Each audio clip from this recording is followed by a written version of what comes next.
So at this point, I would like to throw out a few honorable mentions of things that I found that I think needs to be highlighted when it comes to this idea and this argument that I am making about Zambia being the most politically significant place in Southern Africa when it comes to the achievement of liberation for Southern African countries. The first honorable mention I'm going to throw out there is the founding meeting of the Southern African Development Coordination Conference, the SADCC, which is the predecessor to SADC today, which is the Southern African Development Committee, happened in Lusaka on April 1st, 1980.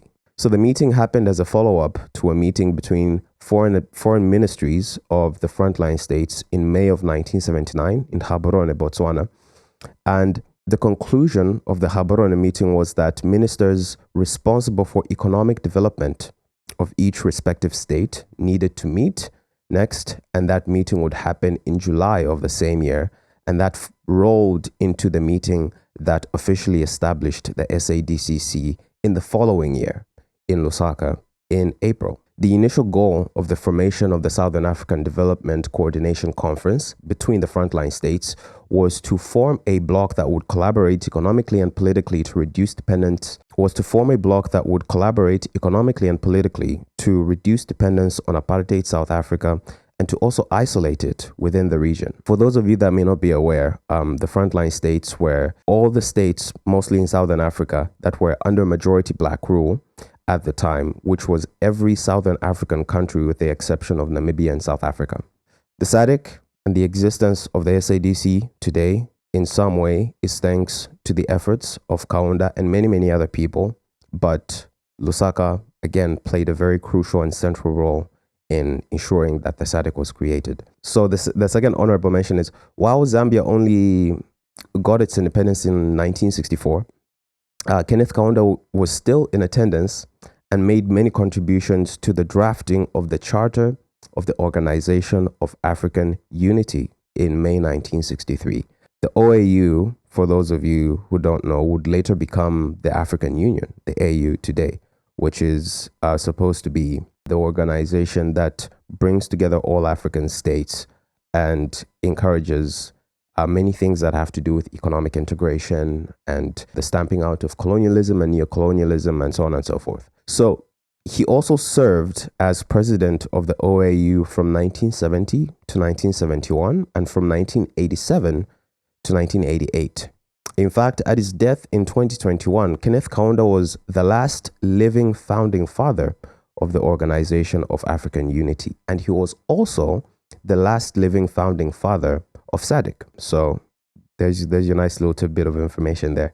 The third one is between August 1st and 9th of 1979, Kenneth Kaunda in Lusaka hosted the Commonwealth Heads of Government meeting, or Commonwealth Conference, which was the first time that the meeting of Commonwealth heads had ever happened on African soil. And the first place that they came to do that was Zambia, which is, pretty cool. I don't like the existence of a Commonwealth, because it's really just all of the people that were brutally subjugated by Britain, but it is what it is. And then the fourth little honorable mention that I'm gonna give to you guys is Zambia was also a consistent presence in assisting in some way, shape, or form almost every liberation movement that went on to achieve independence in Southern Africa. We've obviously mentioned this at length through talking about different liberation movements, predominantly Rhodesia, but they helped almost every single liberation movement that was engaged in armed struggle or wasn't engaged in armed struggle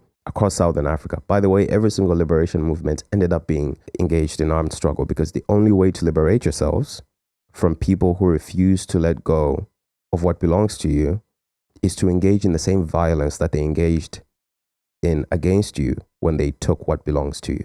Don't quote me on that. But anyway, Zambia helped all of these liberation movements that went on to achieve independence in Southern Africa, with the exception of Malawi. Malawi actually got independence about 3 months before Zambia did in 1964. And yeah, so Zambia hosted the Southwest African People's Organization, SWAPO, at the African Liberation Center in Kampala. So there was an actual like office that was decided, that it was decided on by the Zambian parliament to be given to the various different liberation struggles that were happening all across Africa. And it was located in Kampala, in Lusaka. And it was opened in 1964 after Zambia's independence. But yes, the Southwest African People's Organization had an office in this office building, and it was opened by Hifikepunye Pohamba, who was a founding member of SWAPO, working as a mobilizer for the party at the time. This, along with many other liberation movements mentioned in this next excerpt that I'm going to be reading from a SADC document that was written about Zambia's contribution to Southern African liberation.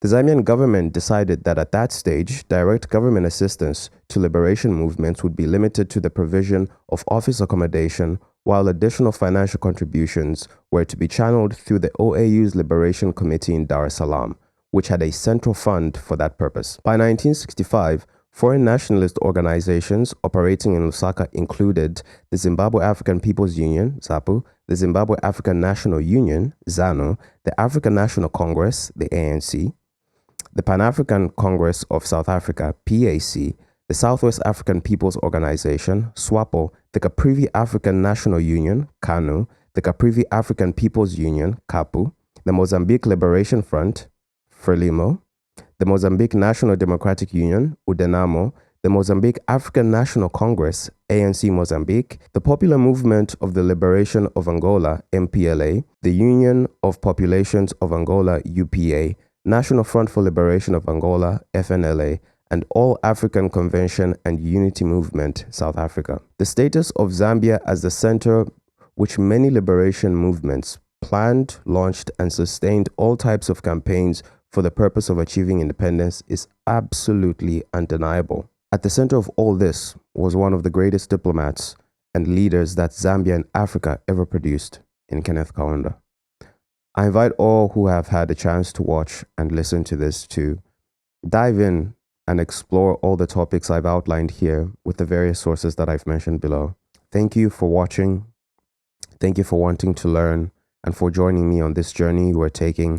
And last but not least, to our forefathers who did the amazing things that fill me with the pride I have felt throughout researching and writing this episode.